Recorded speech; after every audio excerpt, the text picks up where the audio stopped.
Alright guys, today I'll be giving you the top 10 coasters at Six Flags Over Georgia. Now there are technically 14 here, but of course Georgia Surfer is definitely not open this year, and then Kid Flash has been just closed pretty much more than half the time. It's been closed for a ridiculous amount of time because of the incident at Fiesta, Texas, so I did not get to do those two credits, but other than that, I got on everything. So I want to start off by giving an honorable mention to number 11, which is none other than Great American Scream Machine. Yes, this thing did not even beat out the Kiddie Coaster. It's not because I think it's rough. It is rough, but that's honestly the only thing this ride is going for it. This is the definition of a nothing ride. There is no airtime, no laterals, no positive G's to be found. Just you go through the motions. It's a 2 out of 10 at best. So now let's get into the actual list. Number 10 is Joker's Funhouse Coaster. Yes, I know this is a kiddie coaster, but it's a pretty good one. It's not quite as good as Cosmo's Curves for me, but it has more aggression than your average kiddie coaster. It uses the terrain well, and it's a pretty long ride too, so definitely giving it credit. Number 9 is Dahlonega Mine Train. Definitely not the best mine train out there, but there's a couple very weak airtime pops. There's a couple okay lateral kinks.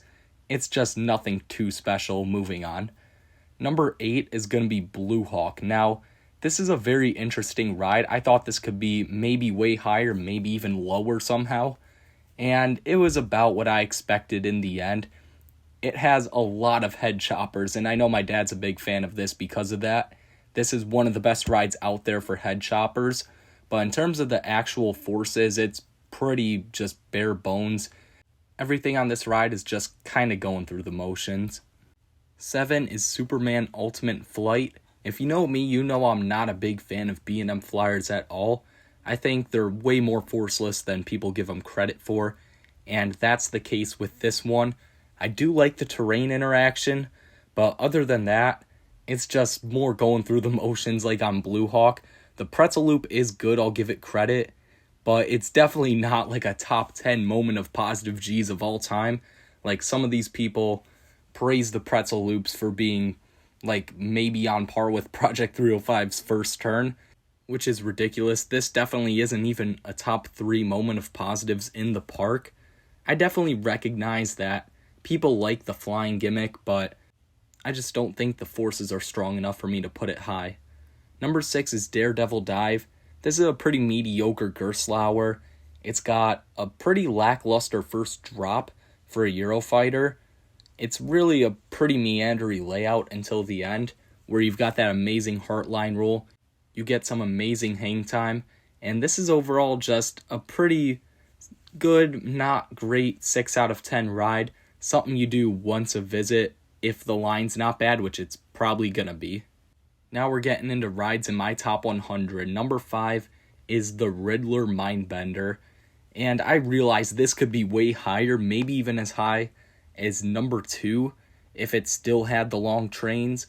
But as of right now, it's got the trims on, it's got the shorter trains. I think it's still a good ride. The vertical loops give some good positives, and the drops still give some good airtime. I do know I got less trimming than most people, but still, I got some trims, and I could tell this thing was way better back in its prime. That giant downwards helix is really good too. Some good positives and a nice lateral kink on that.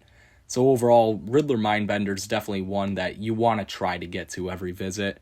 And the same goes for number 4, Batman the Ride. Now, a lot of people will tell you, this thing is leagues ahead of the other Batman clones. It is not. I do have it slightly over the Magic Mountain and Great Adventure one. They're literally back to back to back in my rankings. But yeah, this thing's just not that much more aggressive than the others. You've still got good positives, okay whip for an invert. Overall, it's just a fine ride in terms of inverts, but definitely one of the better rides here at this park. Now we're into the top 3, and this is where things start getting really good. And a lot of people know this park for the big 2, but honestly, number 3 and 2 are a lot closer than number 2 and 1. And number 3 is Georgia Scorcher. This is honestly a ride that's in my top 50. I love it that much. It's got some really weird airtime moments that don't make any sense for a stand-up, especially one of these older stand-ups, not like Pipeline. And it's got some really intense inversions, about as intense as the bigger stand-ups, honestly. But again, what really sells it is the airtime. It's just wild how you get thrown around in these stand-up trains. It doesn't make sense, but Georgia Scorcher is absolutely one of the most underrated coasters I've ever been on, period. Number 2 is Twisted Cyclone.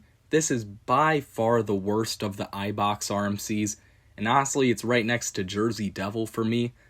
I don't really find this thing to be that aggressive. I know some people say it's aggressive for its size, but I just don't find it to be the case. Yeah, it's shorter than the other RMCs, and that's by far the most common complaint with this ride, but I don't even think it's that. I think it's that just, it doesn't have that strong of airtime compared to the other RMCs. I mean, it's got some good elements here and there. I do like the first drop a lot. It's better than some of the other lower tier RMCs' first drops. But overall, in the grand scheme of things, Twisted Cyclone's not that good.